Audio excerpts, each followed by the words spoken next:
Centro Cristiano El Buen Samaritano, una iglesia de cielos abiertos, presenta.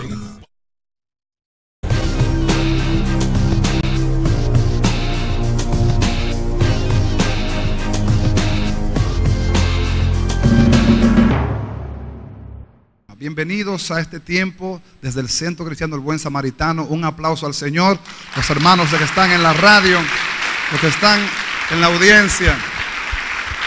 Este es el primer servicio de este día. Amén. Vamos a la Biblia, 1 Tesalonicenses capítulo 5, versículos 11 y versículo 14. Estamos estudiando las cualidades de una iglesia sanadora. Si usted tiene una Biblia completa, venga con nosotros a Tesalonicenses, 1 Tesalonicenses capítulo 5, versículos 11 y después brincamos 12 y 13 y 14. Amén, mis amados. Posiblemente los hermanos samaritanos allá les ayuden, algunos proyectándole el texto en la pantalla, pero si no, hágase hermano, amigo de un hermanito ahí, si no tiene Biblia, para que lea la palabra juntamente con el hermano. Dice la palabra del Señor en el nombre del Señor Jesús. Dice: por lo cual animaos unos a otros y edificaos unos a otros como así lo hacéis. Verso 14. También os rogamos, hermanos, que amonestéis a los ociosos, que alentéis a los de poco ánimo, que sostengáis a los débiles, que seáis pacientes para con todos. Amén. Bien, la palabra de hoy es una continuidad de la instrucción que estamos desglosando los domingos. Es bueno que usted sepa que los cultos de los miércoles tienen otra instrucción, porque nos estábamos volviendo locos con la iglesia, en el sentido de que muchos hermanos vienen el domingo y muchos no vienen los miércoles. Entonces no había como que los hermanos no agarraban la instrucción. Ahora los que vienen los domingos saben cuál es la enseñanza, y los que vienen los miércoles saben cuál es la enseñanza. Y los que vienen los miércoles y domingos tienen doble bendición. Amén. Entonces, vamos a la palabra del Señor. 5 palabras que debemos tener en cuenta para una iglesia sanadora. 5 verbos, 5 acciones. La primera es animar, está en el versículo 11. Dice: animaos unos a otros. La segunda es edificar. La tercera es amonestar. La cuarta es alentar. Y la quinta es sostener. Ya estudiamos la primera. Animaos unos a otros. La mejor manera de animar a un hermano es dándole la palabra de Dios. Usted no tiene otra cosa que dar que sea más contundente que la palabra. La palabra es lo que podemos dar. Obviamente, cuando decimos de animar según la palabra, si alguno está en necesidad, no le diga ve en paz. Ve en paz. Si alguno está en desnudez, no le diga ve en paz. Cumpla usted la palabra y haga provisión entonces. Así está dando la palabra viva en el nombre de Jesús. Amén. Entiéndase que cuando digo animamos con la palabra, hablo de dar la palabra y vivir la palabra también. Porque si hay un hermano que está en abatimiento por causa de una necesidad cual sea, puede ser material, como puede ser emocional, como puede ser espiritual, entonces usted cumple la palabra. Si algún desnudo está en medio vuestro, la mejor manera de cumplir la palabra es vistiéndole. Si hay algún necesitado de alimento, la mejor manera es proveyéndole. El apóstol Santiago dice: ¿de qué valdría tú ver al pobre y decirle ve en paz, cuando realmente tú tienes la manera de ayudarlo y de cumplir la palabra? Amén, mis hermanos. Podemos animar de muchas maneras, pero cada vez que animamos lo hacemos sustentados en la palabra. No lo hacemos sustentados en una fábula, en un cuento, en un sueño, sino según la palabra, cumpliendo la palabra. Amén. Es la mejor manera de animar a los hermanos. La segunda palabra que estamos estudiando es la palabra edificar. Y edificar significa en el original oikodome. Oiko significa casa y dome significa construir. O sea, edificar es como construir una casa. ¿Qué es edificar? Nosotros somos, según la palabra, casa espiritual. E incluso la Biblia dice que el Señor no habita en templos hechos de manos de hombres. Nosotros somos el templo de Dios. Amén. Nosotros somos la casa de Dios. Y como edificio espiritual debemos vernos también como un edificio espiritual. Usted sabe que un edificio tiene diferentes plantas generalmente. y como tal va a requerir una intervención de diferentes departamentos o áreas. Y vamos a estudiar eso en esta mañana. Nosotros somos comparados a una casa espiritual y tenemos que vernos cada cual como ese edificio que Dios nos ve también en Cristo Jesús. Para hacer una casa, obviamente se necesita que alguien tenga un terreno, ¿verdad que sí? Esto no puede ser una casa en el aire, ¿verdad que sí? Cuentan que una vez unos científicos se quisieron pasar de listos y dijeron: ya no necesitamos a Dios, podemos hacer al hombre. No necesitamos a Dios, podemos clonar el hombre. Entonces Dios oyó la conversación, es una historia, una ilustración. Y Dios, oyendo la conversación, le dijo: oh, con que no me necesitan. Bueno, vamos a ver ¿cuál es su fórmula para clonar, para hacer al hombre? Entonces y empezaron los científicos a dar fórmulas. Y tomamos una porción de tierra, y tomamos una porción de agua, y tomamos una porción de esto, y una porción de lo otro, lo mezclamos y hacemos lo otro. Bueno, la idea es que todo según el cálculo iba bien, hasta que Dios lo dejó que terminara. Y Dios le dijo: hay un problemita. Ajá, ¿cuál es el problemita? Sí, la tierra es mía. Si ustedes quieren, busquen su propia tierra. Hay otro problemita. ¿Cuál? El agua es mía también. Si ustedes quieren hacer al hombre, busquen su propia agua. Al final de cuentas de la conversación se dieron cuenta que sin Dios no podemos hacer nada. Esa es una conclusión bien sencilla para la vida. Sin Dios no podemos hacer nada. Amén. Nosotros somos casa espiritual. Se necesita un dueño de la casa, se necesita un arquitecto. En estos tiempos ya nadie construye sin arquitecto. Eso los maestros constructores han tenido que aprender a diseñar, aprender a hacer planitos y a leer planos. O sea, que hay varios hermanos que son maestros constructores, pero aún siendo maestros constructores son peritos arquitectos, saben leer planos ya, saben hacer diseños, saben remodelar, porque los tiempos se han constituido así. Antes la gente construía lo que coja mi bon, como decíamos antes. Ahora no, ahora todo el mundo es con arquitecto. Un planito, todo, hay que presentar los planos y todas las cosas así. Pero no solamente un arquitecto, sino que se requiere muchas veces también de un ingeniero detrás.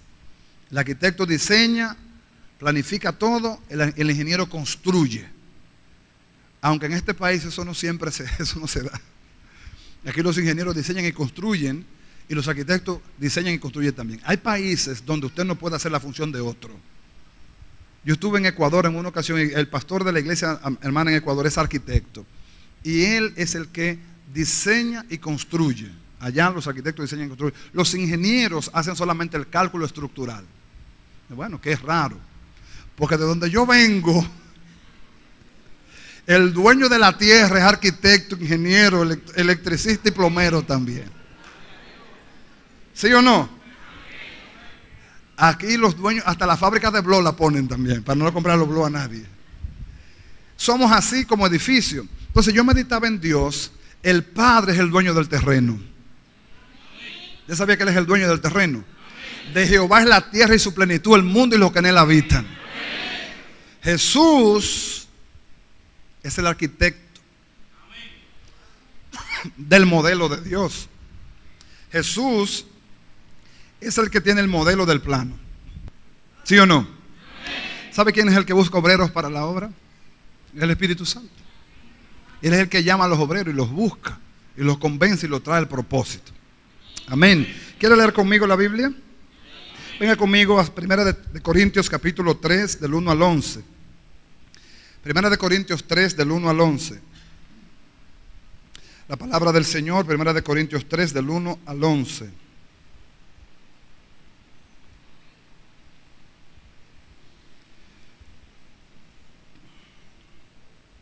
Es bueno que podamos discernir esta instrucción, porque aquí hay muchas cosas que podemos sacar. Pablo dice a la iglesia: de manera que yo, hermanos, no pude hablaros como a espirituales, sino como a carnales, como a niños en Cristo. Dice Pablo que no le pudo hablar como qué, sino como qué. No le habló como espirituales, sino como carnales, como a qué, como a niños en Cristo. Fíjense, ¿por qué Pablo dice esto? El niño en Cristo es muy emocional. El niño en Cristo es muy dado a los colores, muy dado a lo sensitivo. Las iglesias se pueden medir su nivel espiritual aún en las decoraciones de los templos. Tú te das cuenta si hay niveles de madurez, hasta en la decoración tú te das cuenta. Fíjese que un kindergarten, un jardín de infante, tiene que estar decorado para niños. Pero vaya a una universidad a ver si usted ve una decoración. En las universidades a veces ni pañetes tienen, ni pañetadas están. Hay salones de clase que son bloques rústicos y una pizarra antigua. Aquí, claro, hay lugares donde hay pizarras inteligentes, computarizadas y todo. ¿Por qué? Porque define mucho el área exterior, la motivación de las personas que están ahí adentro. Pablo le dice a los corintios, no le puede hablar como espirituales, sino como a carnales y como a niños en Cristo. ¿Qué es un niño? Una persona que no ha crecido en el propósito de Dios. Los niños son lindos, pero si nos quedamos siendo niños va a haber un grave problema. ¿Usted se imagina a los niños gobernando? ¿Usted imagina a los niños dirigiendo una escuela? ¿O un niño dirigiendo la Cámara del Senado de Senadores? Emitiendo leyes a favor de los niños. La única materia que vamos a dar es educación física. Todo el día. Y recreo, cada media hora es recreo. Los niños es así. Prohibirán comer berenjena. No se comerá berenjena. No hay niño que yo sepa, no hay niño que le guste la berenjena. Se prohíbe comer molondrones. Son los niños dando leyes. Y dictamos un decreto y decimos que se comerá pizza, hamburger, hot dog 4 veces a la semana. Los niños dirigiendo. Ese es el contexto natural. En el contexto espiritual, la iglesia también define su madurez conforme a cómo ve a Dios. El espiritual le interesa más su edificación que otra cosa. El niño en Cristo le interesa que lo entretengan, que le digan cosas bonitas para él sentirse bien. Ese es el niño. Porque el niño, si tú le dices algo fuerte, se pone a llorar. Y si lo confronta, se pone a llorar también. Porque hay que ser sensibles, son niños. Hay una dualidad en la iglesia. Hay tantos niños como hay gente madura. Entonces, Dios para cada cual tiene una dosis también. Amén. Y dice Pablo, os di a beber leche y no vianda, porque aún no erais capaces, ni sois capaces todavía, porque aún sois carnales, porque habiendo entre vosotros celos, contiendas, disensiones, no sois carnales y andáis como hombres. Porque diciendo el uno, yo ciertamente soy de Pablo, y el otro, yo soy de Apolos, ¿no sois carnales? Fíjense cómo había una división en la iglesia de Corinto. Unos de los corintios decían, yo soy de Pablo, otros decían, yo soy de Pedro. Había una división. El niño espiritual hace acepción y busca por predilección las cosas, no mira el propósito. Dios nos está enseñando a no mirar a las personas, sino mirar el propósito. Si nos pusieran a predicar un hermano que tiene una deficiencia lingüística y es gago, a ese gago vamos a oír. O es tartamudo, a ese hermano vamos a oír. Porque no vamos a oír lo que él dice, sino el Dios que está detrás de él hablando. Ese es el espiritual. Porque de eso se trata, venir a la casa de Dios, alabar a Dios y abrir el consejo de Dios.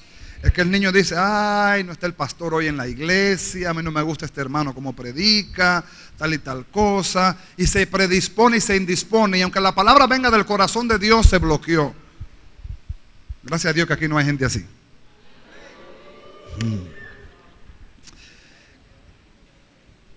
5. Dice Pablo, ¿qué pues es Pablo y qué es Apolo? Servidores por el medio de los cuales habéis creído, y según lo que a cada uno concedió el Señor. Pablo mismo dice, ¿qué pues es Pablo y qué es Apolos? Simplemente servidores. Y dice 6, yo planté, Apolo regó, pero el crecimiento lo ha dado Dios. ¿Quién es el que da crecimiento? ¿Quién es el que da crecimiento? Así que ni el que plantes algo, para que nadie se gloríe, ni el que riega, sino Dios que da el crecimiento. O sea, no es el que predica, no es el que adora, el que alaba, sino Dios. Si pensáramos así, nuestras motivaciones fueran muy altas y muy maduras, y escucharemos a Dios aún en el silencio.